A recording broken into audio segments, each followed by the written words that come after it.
At ayan mga ka-crypto, pinag-uusapan po ng buong crypto community ang pinakabagong pahayag dito mula sa kilalang analyst na si Dark Defender, kung saan ay ibinahagi po niya ang kanyang pananaw na si XRP ay malapit na pong pumasok sa tinatawag niyang second leg breakout.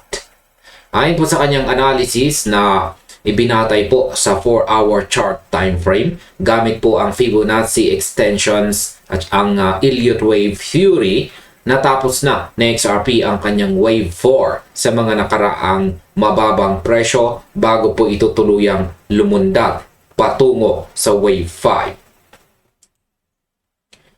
Sa unang yugto ng wave na ito, nakapagtala si XRP ng pag-akyat mula sa mga nasabing mababang pwesto hanggang sa umabot ito sa tuktok na $1.68 bago nagkaroon ng bahagyang pag-atras.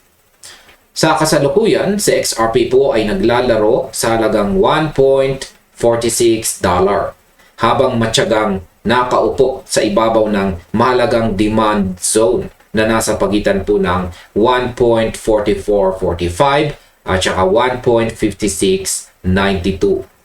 Yan, dito po sa chart.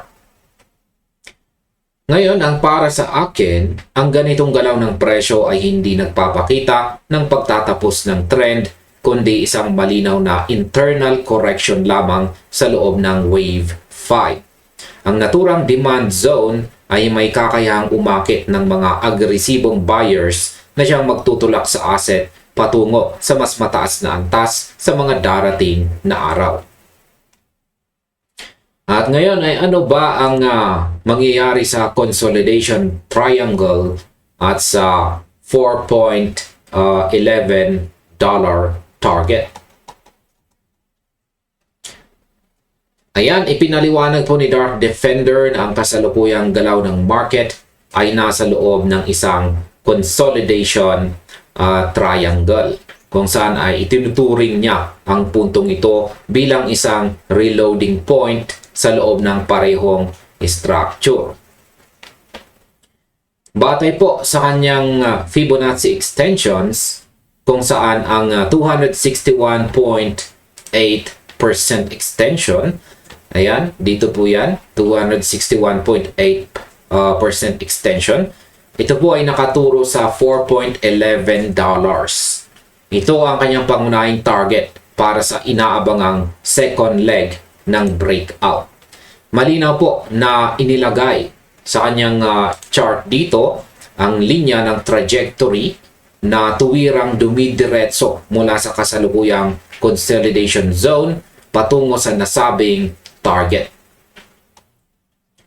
Ngayon, ang ganito pong uri ng prediction ay nagbibigay ng ibang klaseng pananaw sa mga investors na nag-aabang kung hanggang saan aabot ang lakas ng kasalukuyang trend.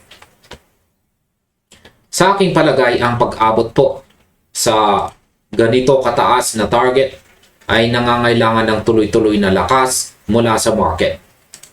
Ngunit, ang pagkakaroon po ng malinaw na structure sa pamamagitan ng wave analysis ay nagbibigay ng gabay sa mga sumusubaybay kung paano po gumagalaw ang malaking pondo sa loob ng ecosystem. At ngayon ay paano ba nakaapekto ang mga desisyon ng US Treasury sa unang leg?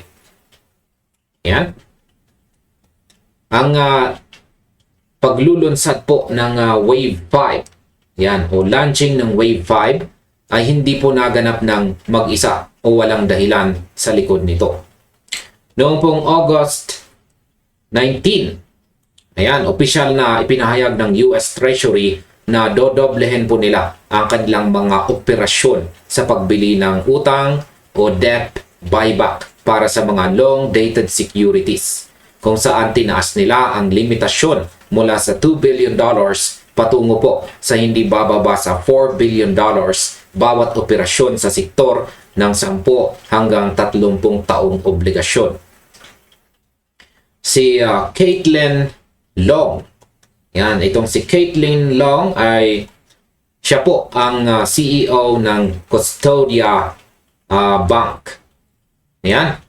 At siya po ay tinukoy po niya na sa hakbang na ito ay ang hakbang na ito ay ang pangunahing macro driver na inilarawan po niya bilang isang uri ng yield curve control mula sa Treasury. Yan. Sabi nga niya dito, doing a version of yield curve control. Ang pagbaba po ng mga yield sa market ay nagpahina po sa dolyar. At ang mga risk assets kabilang na si XRP ay mabilis na tumugon sa pagbabagong ito. Kung saan tumalon po ito ng 12% sa loob lamang ng isang araw noong nakalipas na August 19. Ngayon, sa aking opinion, ang sabay na kaganapan tulad po ng White House Crypto Summit na ginanap din sa araw na iyon ay lalong nagpalakas po sa momentum ng market na nagdala sa asset upang umakyat ng mahigit 50% mula po sa dating mababang presyo bago naganap ang kasalukuyang pag-atras. Ngayon naman ay bakit po ba mahalagang bantayan ang susunod na galaw ng Wave 5? Ang position po ni Dark Defender ay nakasalalay sa paniniwala na ang macro-driven na unang yugto ang naglagay ng pundasyon para sa buong structure. Sa ngayon, ang technical po na gawain ay nagtuturo patungo sa pagpapatuloy na trend. Habang nananatiling aktibo ang Wave 5 at nagpapatuloy po ang pag-consolidate ng presyo sa itaas ng mga pangunahing support, ang kanyang analysis ay nagpapakita na ang $4.11 ang logical destination ng susunod po na pagtulak. Ang ganitong klaseng analysis ay nagpapaalala po sa atin na ang market ay binubuo ng mga cycle na sumusunod sa mga tiyak na patakaran sa matematika at saka psychology ng tao. At ayan mga ka-crypto, sa kabuuan, naniniwala ko ng pag-aaral sa mga ganitong uri ng technical na pananaw ay tumutulong po sa atin na maging mas handa sa mga pagbabago.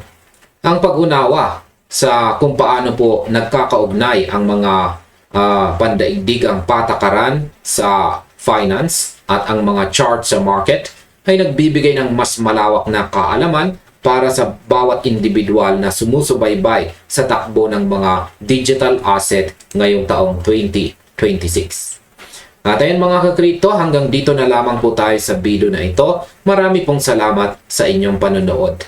At kung nagustuhan po ninyo ang panonood sa video na ito, maaari na rin po ninyong isunod na panoorin ang recommended video natin dito.